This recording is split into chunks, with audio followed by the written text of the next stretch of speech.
Okay, so I wanted to do a little overview of um, the book of Isaiah. I wanted to do a couple chapters out of there, and I wanted to just break them down nice and slow. And then I wanted to also go back and talk about this next part in this Project Abraham series I'm going to break into. Um, as I slowly but surely work my way to the birth of Isaac and work my way to the birth of Jacob and then his children and then the happenings thereof. Um, um, I have to say several things. Number one is during the days of Eber, during the birth of his son Peleg, um, the Tower of Confusion was apparently judged, and this is when the earth is divided.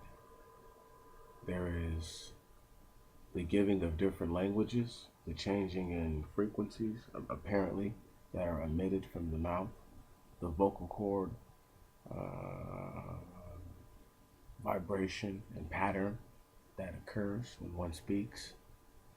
What also took place was the opening up of the world of the caverns that were of the world that was covered, and we have to keep in mind that in these generations happening, there are beings, species that I covered within the video of the hidden ancestry to begin with, and then to go even further back to the spiritual gumbo continental drift, um, um, where in either video I speak on, but in passing in the hidden ancestry, but surely in the continental drift and vice versa for the concepts is that one speaks on the breaking up of Pangea, and then the other speaks on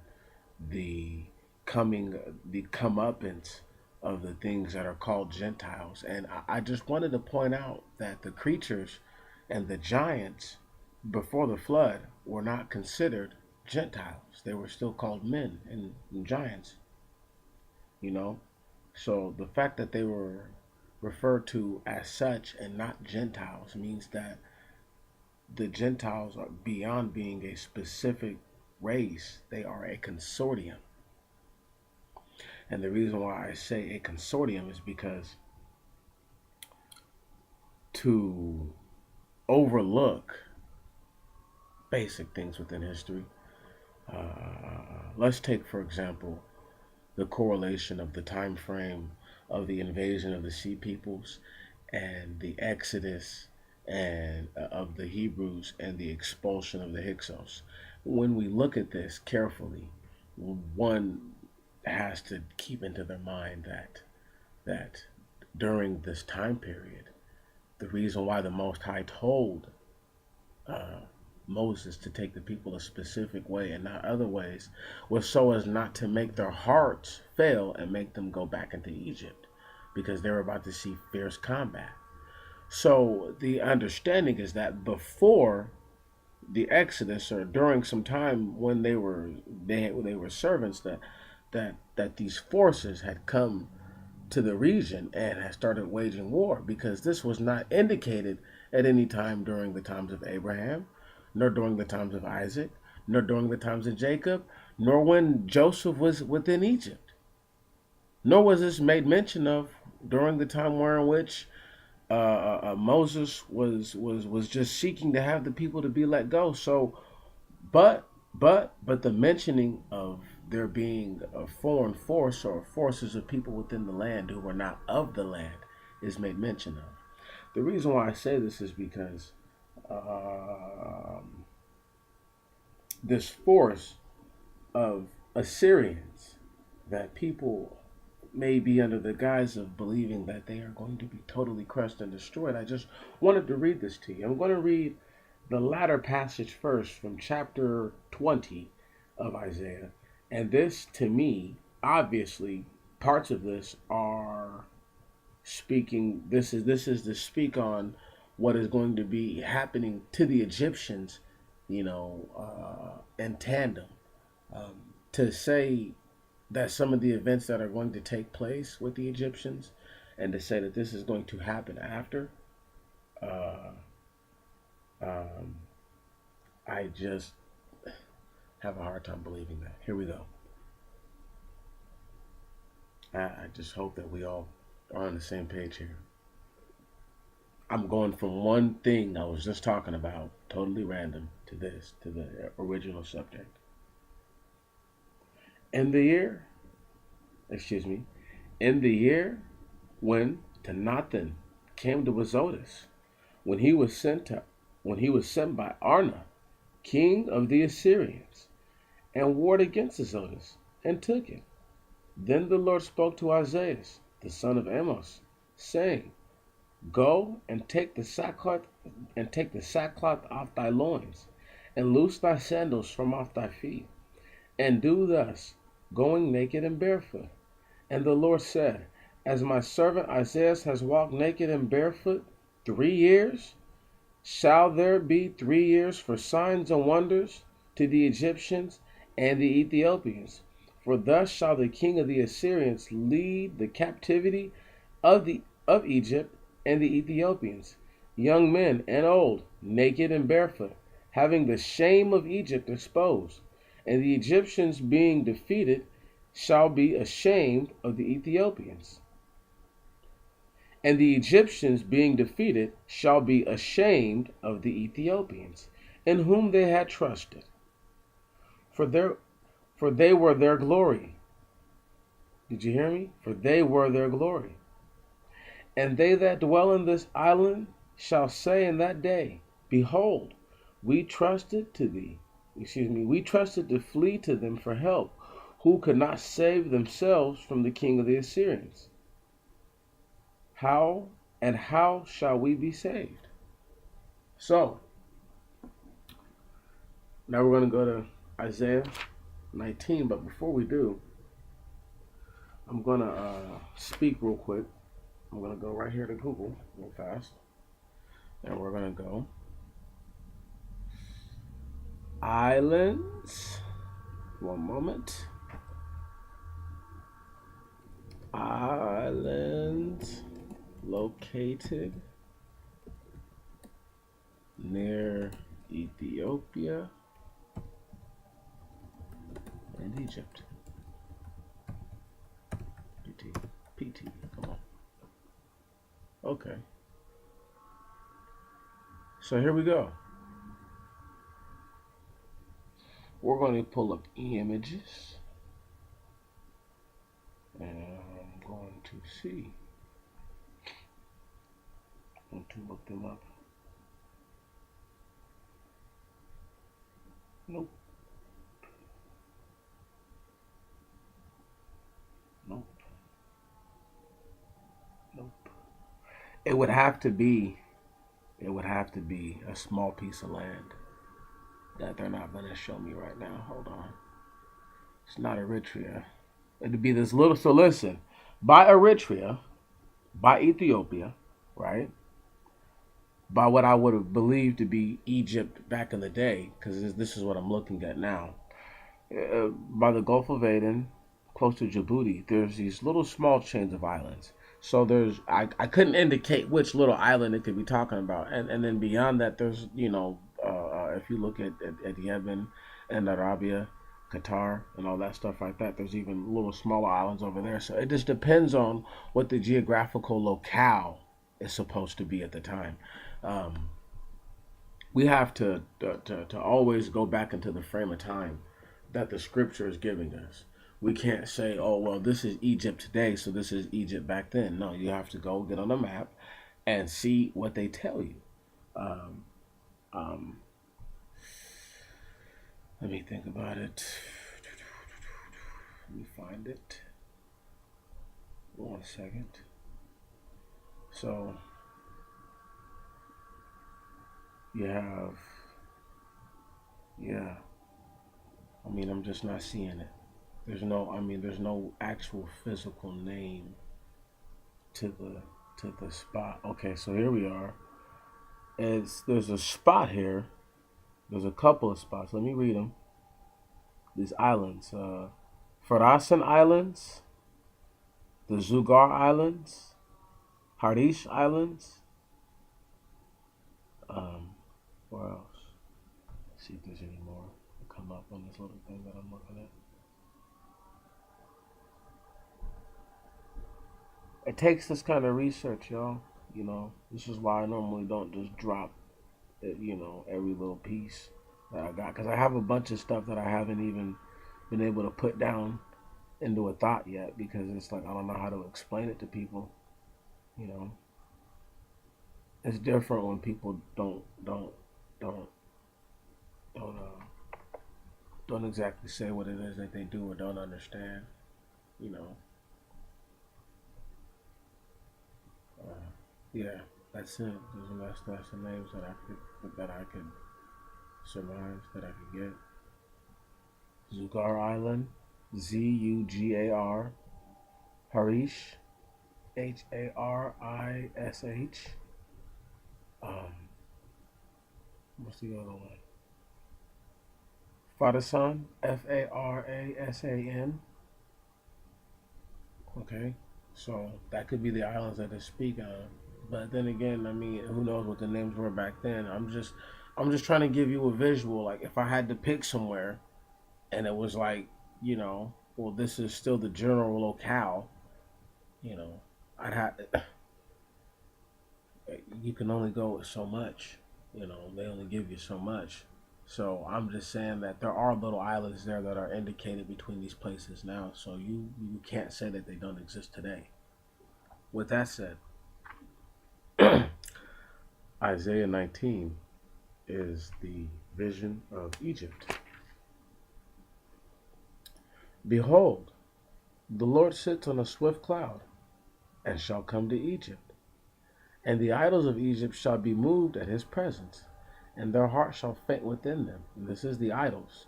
Like, so, the heart of the idols are going to faint. That's funny. And they call those things inanimate, right? And the Egyptians shall be stirred up against the Egyptians. So, stop right there. Wanted to say that unless it's saying that this is them fighting themselves, right, which it sounds like it is, then this could mean that there's two different kinds of Egyptians. Just going to move forward. And a man shall fight against his brother, and a man against his neighbor. Okay, so colons when it has that right there, right, and it's breaking it down what that is. So it's like, right, the Egyptians are going to fight themselves, but it's like it still doesn't indicate, or it's not an indication that these aren't some of the Semitic dudes who stayed in Egypt who've been going under the banister of being Egyptian, and we're going to carry forward.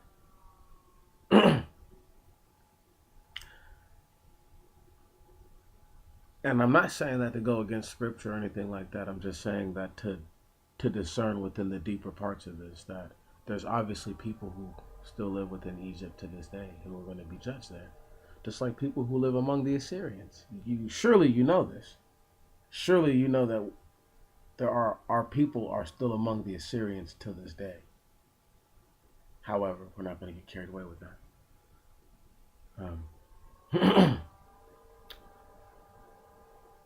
And a man against his neighbor, city against city, and law against law. And when it says the word law, it means district, the accent being different. So, they're just saying that, that these guys speak different dialects maybe. So, but it's still district against district. It's going to be going down. And the spirit of the Egyptians shall be troubled within them, and I will frustrate their counsel. And they shall inquire of their gods and their images, and them that speak out of the earth, and them that have in them a divining spirit. One moment. That word right there, the ventriloquist, you see. Now we're gonna stop for just half a second. I'm gonna expound while I'm looking up the technical term for a ventriloquist. And what I want to say is that when it says those that speak out of the earth, obviously, you could equate that to the Middle Earthers that are still there now, who don't have to be giants. They're just, well, they're giants to us anyway. Anything that survived the flood is larger than a normal person now. Um, um, a long time ago, man, this is over a year ago when when Scribe dropped this video, and it's just like people who grow up in the mountains now. You know what I mean? Like, it just depends on what their genetic makeup is. But certain cultures of people, when they grow up close to the mountains, they grow larger. You know, so and that's just because there's more oxygen there and it's pure. So at one time, when the earth was more cocooned with water than it is now, it's perceivable that people were much larger than they are now. So Adam perceivably was a giant. Um, um, um, um, with that said, though, right, these people who are living in the middle of the earth are still bigger than normal people. And the spirit within some of them is not the kind of spirit that you think, or soul that you think. You have to really be aware of the different orders of the angels. You have to be aware of the different things that they possess within their powers to do. So here we go. Origins of the ventriloquism was a religious practice. The name comes from Latin, to speak from the stomach, venter, beller, loci, speak. The Greeks called this gastromancy. Gastromancy. So let's look up gastromancy, and then we're gonna see exactly what it means. Copy. See, and this is why I do things like this, because it's it's Greek crystal ball gazing. There we go. Ha ha! Divination by guttural sounds to represent the voice of the dead. There we go. These people are mediums. There we go. Bam. So mediums is what it's talking about when it speaks on that. Now we shall pick up again. And them that have in them divining spirits. See, there's obviously the spirits of the fallen, uh, the familiar spirit. You could also argue that's what that is, because once again, these things they're used, and they're words that you have to understand. When they translated it, they took certain words and then they would use it, and then they would be like, okay, well, but we're not trying to say that, we're trying to say this, because they changed the text. So when they changed it, they had to take other words and place them there, and then give that word that meaning. Even so, sometimes this is why when you look up a word and it's actually the same word that this word is, but it's holding a different meaning, and then the real meaning for that word is this. There's reasons for that. It's because they're trying to hide it from you. I don't have the time right now to really delve off into it like that, but I'm gonna break into it every once in a while, so that way you guys can really see, like, this is, it takes that much to really understand what they're talking about. We went from ventriloquist to gastromancy to people who were using crystal balls, mediums, right? So that way, and they speak from their stomach, whoa, literally, so that way they can speak for the dead. Listen to that. So that's why they would go to these people, because they could talk for the dead. So that's where that comes from. The ventriloquist comes from speaking for the dead, or speaking to the dead. However, you're the representative. You're the medium. The ventriloquist is the medium. However, and I will deliver Egypt into the hands of men, of cruel lords, and cruel kings shall rule over them. Thus said, thus said the Lord of hosts. And the Egyptians shall drink the water that is by the sea, but the rivers shall fail and be dried up, and streams shall fail, and the canals of the river, and every reservoir of water shall be dried up, and every marsh also of reed and papyrus. 1 second. And by the word reservoir, there's gathering. So every body of water, every gathering of water. 1 second. Yeah, it's just those are just plants.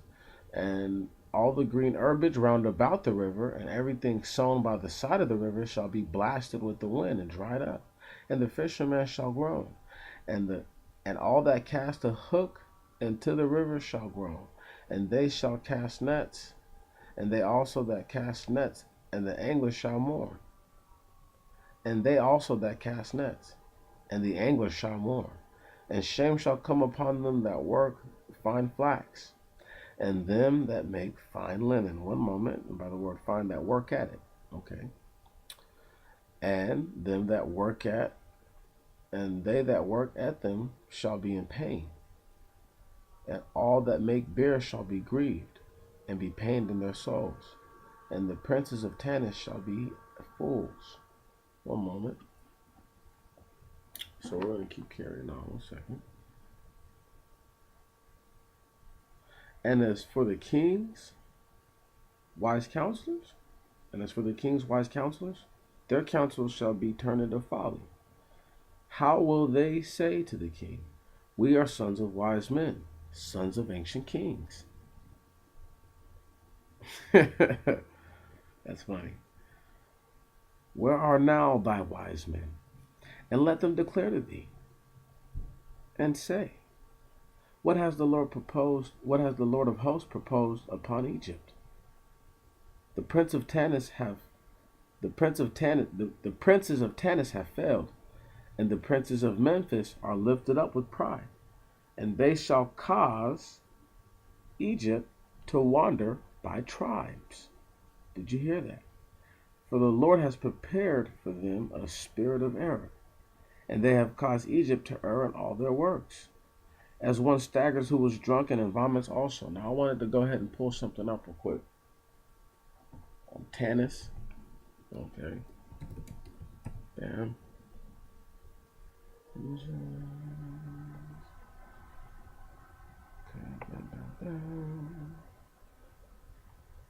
Okay, so look, this is Lower Egypt. Listen to me. Listen to me. Tanis is Lower Egypt. Tanis is Lower Egypt. Listen. Tanis is Lower Egypt, aka where the Hyksos used to run stuff at, right? Listen. Listen. Memphis. I know y'all don't want to hear me. I have to go to Egypt to try to get me. Egypt. Okay.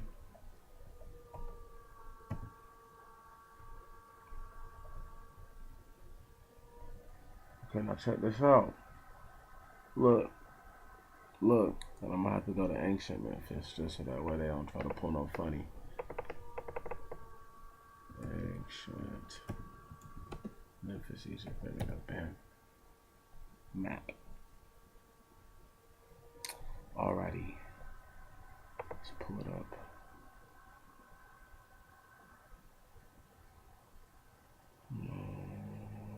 Okay. So listen. You have Heliopolis. You have Cairo, right?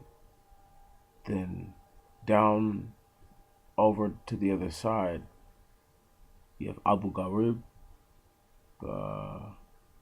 Abusir, Sagara, Dashter, and then off to the right of those, right, that run down the Nile, is Memphis, off to the right-hand side. So the closest major city to Memphis would have been Cairo, but you need to understand, though, Tanis is still in the spot where these Hyksos would have been. So when I say what I said about these Egyptian dudes fighting each other, you really need to, like, take heed that, like, there were people who I'm sure stayed.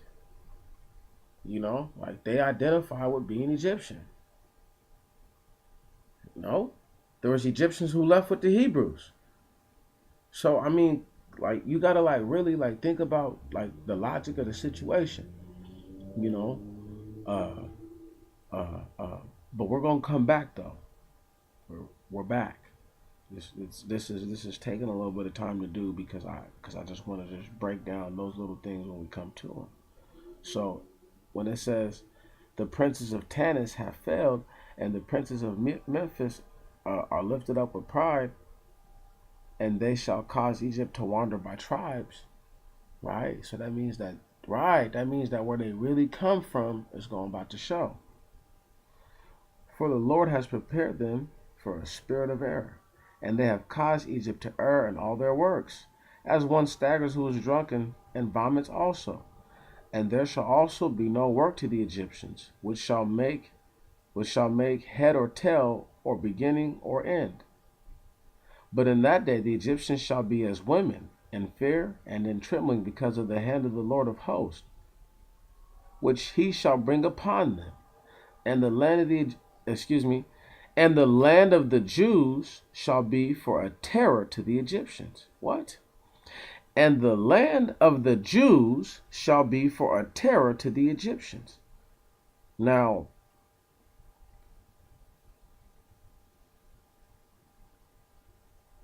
it says Jews right there in the book of Isaiah, because no longer are they considered the Israelites at this point, or are they claned up Israelites, I should say. This is why when it speaks on the house of Judah and the house of Jacob and the house of Israel, the the, the reason why it speaks to these things is because the the the tribes of Israel don't necessarily include Simeon, right? Nor do they so when you say house of Jacob, you could be incorporating their sister, you know what I mean, and whatever she fell into as well. I mean, like there's so many different ways to really be looking at this. Um, um, um, when it actually breaks down all the children that Joseph had, it said he had like 9 sons in Egypt. So like once again, I mean, like you gotta really understand, like there's more to this story than meets the eye, and there's more to the story that they're gonna tell us. Um, so when it says this right here, right? Uh, And the land of the Jews shall be for a terror to the Egyptians, right? Whosoever shall name it to them, they shall fear because of the counsel which the Lord of hosts has purposed concerning it. Because, listen, they know what's about to go down. Can you dig it? They don't even want to hear that name. All right, do you know what's about to go down? Do you really know? See, they're not so lost. They've been divining this whole time. They've been playing with the black magic or whatever you want to call it this whole time. So there's never been a break in the practice of these things for some of these cultures of people, which is why they're able to have their way with other people. However,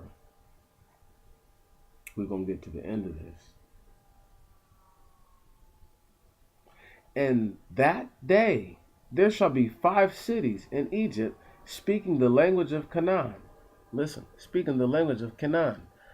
Now, my personal opinion would be these Shemitic people who've always been there, black looking people who are still there now, who are speaking a Hamitic language to this day. Carrying on, carrying on, carrying on.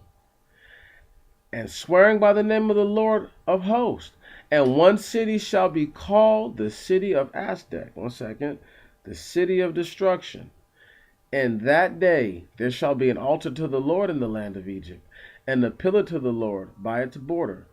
And it shall be for a sign to the Lord forever in the land of Egypt. For they shall presently, for they shall presently cry to the Lord by reason of them that afflict them. And he shall send to them a man who shall save them. A man who shall save them. He shall judge and save them. And the Lord shall be known to the Egyptians, and the Egyptians shall know the Lord in that day. And they shall offer sacrifices, and shall vow vows to the Lord, and pay them. And the Lord shall smite the Egyptians with the stroke, and shall completely heal them. And they shall return to the Lord, and he shall hear them, and thoroughly heal them. In that day there shall be a way from Egypt to the Assyrians. Listen. And the Assyrians shall enter into Egypt, and the Egyptians shall go to the Assyrians, and the Egyptians shall serve the Assyrians. In that day shall Israel be third with the Egyptians and the Assyrians, blessed in the land which the Lord of hosts has blessed, saying, Blessed be my people, this that is in Egypt, blessed be my people that is in Egypt and that is among the Assyrians, and Israel mine inheritance. What? Let me read that to you again.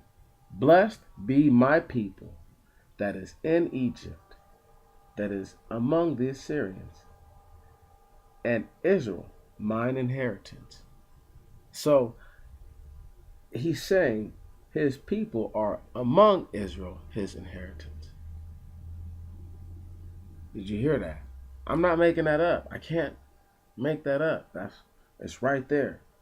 It's right there. It's right there. Blessed be my people that is in Egypt and that is among the Assyrians. So they're among them. And Israel, mine inheritance. So, who are his people? Because Israel's his inheritance.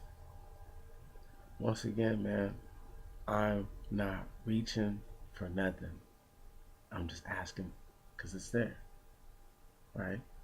I already read to you what the other part of what's going to happen to the Egyptians when they get broke down. So,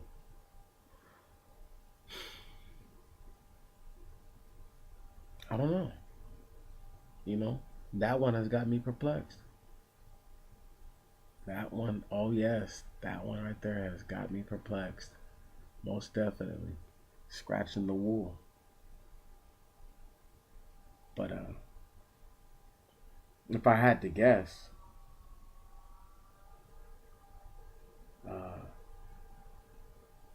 and we went back, and it says, and I'm asking for wisdom, knowledge, and understanding as I read, as I do all the time, before I even deal with turning on the camera. In that day, so Israel will be third with the Egyptians and the Assyrians. So they're number three. The Egyptians are number two, and the Assyrians are number one. Blessed in the land which the Lord of hosts has blessed, saying, Blessed be my people that is in Egypt, right? And that is among the Assyrians, and Israel mine inheritance. So, I mean,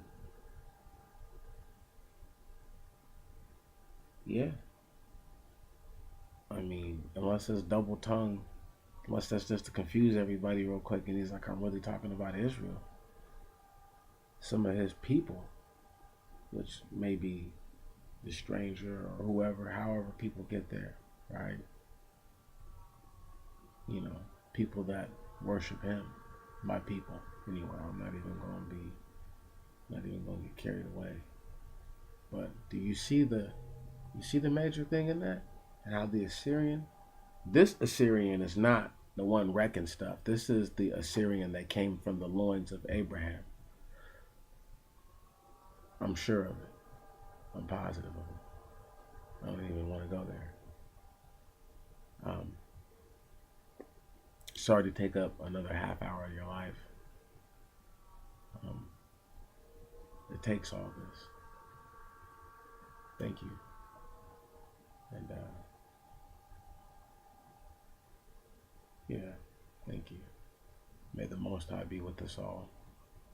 And may he continue to guide our hands and our minds and our hearts and our souls. I really do pray that the malice within people subsides, you know. But they cannot help but to be themselves, you see. So do not fault one for being themselves. Merely take it as it is. Uh, so Lady Denise, she comes to me every weekend. Every weekend she needs something for free. Well, sometimes she'll pay for it, but I mean it's you know, whatever. She don't really pay for nothing. It's free. And Denise is kind of expecting that I'm gonna look out. And sometimes she's a little uncouth, or I don't like it, and I have to let her know. She calms down. But I always wonder, like, you know, if I stop doing this, would the Most High stop blessing me, you know? So, you know, you tender mercy how you can. You do what you can when you can, while you can. Hallelujah to the Most High God of Abraham, of Nakor, and their father Terah. And may he come back and save all those that are worth saving and destroy all those that are in need of destroying. Thank you again.